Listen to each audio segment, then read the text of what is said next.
Hey everybody, this is Jarrell Krilich, your pre-diabetes health coach, welcoming you to this edition of the Get Moving Minute. Failure is part of success. You know, when we're working to make lifestyle changes, to improve our health, whatever the case may be, it's important to remember that failure is not the opposite of success. It's actually part of our success. And that's actually a quote from Arianna Huffington, all right? If there's one business person to nod along to, it's Miss HuffPro, the Thrive Global founder, Arianna Huffington, and she's right. Failure is a growing and learning opportunity, and that's the way we need to look at it when we are struggling to create new lifestyle habits that are going to help us to start moving in the direction towards better health. It's not easy to make changes. Change is hard. And we're going to fail a lot.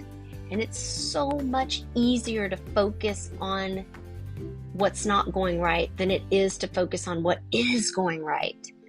And I have these conversations with my coaching members in the diabetes prevention program so many times. It just gets too easy to kind of set this goal, like I'm going to get out there and I'm going to do my 30-minute walk each and every day this week.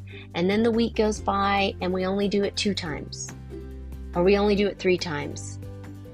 And we feel like a failure, but we forget to say, oh my goodness, I haven't been moving at all. And now I did it 2 days this week. And then before you know it, you're doing it 3 days a week on a regular basis. Like you went from none to 3 days a week. You know, let's not focus on the end goal and the fact that we're failing to achieve that goal because we're just getting started. We need to celebrate what we are doing well, what is working for us, and look at the failure as an opportunity to figure out how we can do better next time. So why does it matter? You know, when we trip, we learn how to pick ourselves up. We learn what to avoid next time. We learn what got in the way. And we figure out how to avoid it in the future. Every time we fail, it shows us what we were missing the first time around, so that we can make those additional attempts each and every time to do better. We don't make fun of children when they're learning how to walk and they're falling down and they're stumbling all over the place. We don't give them a hard time. We certainly don't make fun of them when they're learning how to talk and we can't understand what the heck they're saying. If you listen to a toddler talk, only their mom knows what they're saying. We don't make fun of them. We encourage them to keep talking. We encourage them to keep trying, knowing that they're going to get better and better and better. Name one successful person who hasn't failed at least once in their life. What's more, going through a fail highlights what truly matters to us in life. In order to fail, we decided to give it a shot. We decided to try. And I promise you, nothing new would ever be created or innovated or changed in this world if somebody wasn't brave enough to go out and fail. Try something new, knowing that they were going to fail a lot, over and over and over again, until they figured out the new innovation, the new way forward. So your challenge today, and only for today, if you choose to pick it up, and if you experiment with this today and you want to take it on for 7 days, 7-day challenge, okay? Because some of you are going to want to do more. But your challenge for today and only today is to think of a failure that keeps you up at night. and name 3 positive things that came out of it. And if your failure or your biggest fear that keeps you up at night is something that hasn't happened yet, I want you to think about, if it were to happen,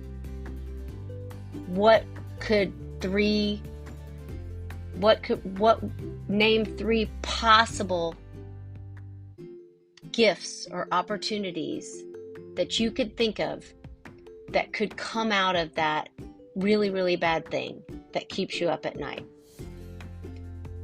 I want you to write them down. I want you to put them where you're going to see them every day, because they are going to fuel your next tries. So consider this your motivation to lean into that new project, whether it's a complicated work thing or crushing a 5K goal or some other life goal that you've been thinking about. So again, I'm going to give you that challenge again. Think of a failure that keeps you up at night and name 3 positives or 3 gifts or 3 opportunities that came out of it. Or I want you to think of a fear or a failure that you have that keeps you up at night. Maybe it's something that's never happened. It's something that you're afraid of happening. And I want you to name 3 possible gifts and or opportunities that could come out of that if it were ever to happen. Again, write them down, put them where you're going to see them every day. Use them to fuel your next tries. Another challenge could be, think of something that scares you a little bit and go out and do it.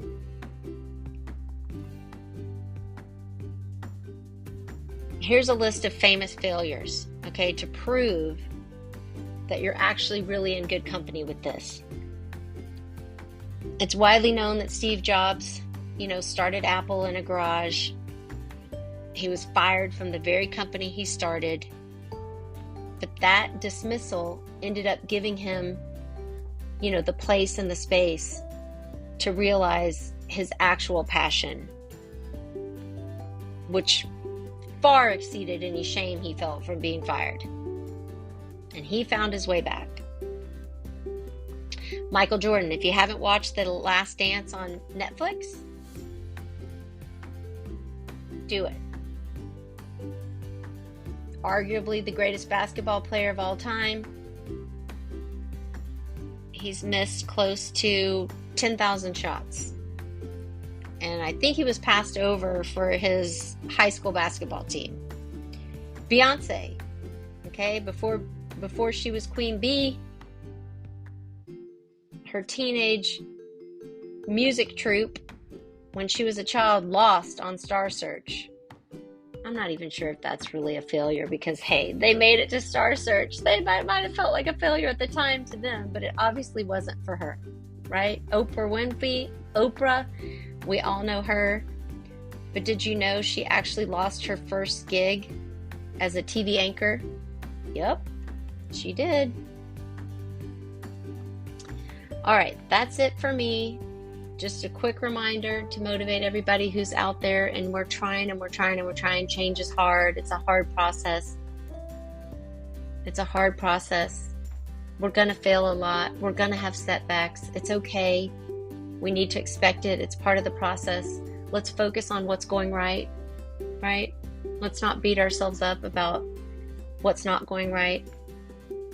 Let's think about this challenge. Think of that failure that keeps you up at night.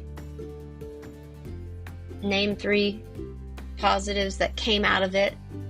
3 gifts, 3 opportunities that came out of something in the past that was a big failure for you. Or think about that failure that scares you, that hasn't happened yet. Think about what if it did happen? What's the worst case? What's the likely case? What's the best case? What could the gifts or opportunities be that could come out of that failure?